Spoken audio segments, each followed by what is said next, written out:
மலையக புகையிரத பாதைகளை சீரமைக்கும் பணிகள் தீவிரம்.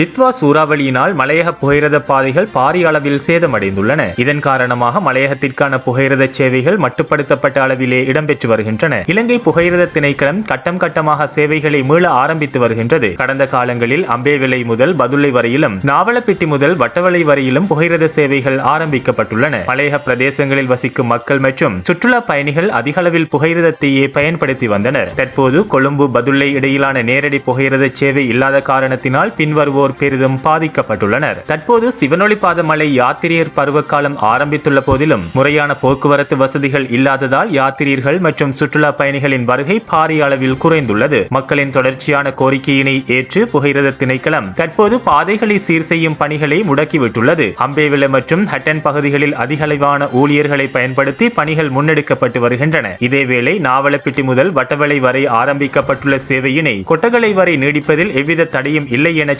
காட்டப்பட்டுள்ளது. அவ்வாறு சேவைகள் ஆரம்பிக்கப்பட்டால் கொட்டகலை மற்றும் ஹெட்டன் பகுதிகளிலிருந்து நாவலப்பிட்டி வைத்தியசாலைக்கு செல்லும் நோயாளர்கள், அரச ஊழியர்கள் மற்றும் மாணவர்களுக்கு அது பெரும் உதவியாக அமையும் என பலரும் கோரிக்கை விடுத்துள்ளனர்.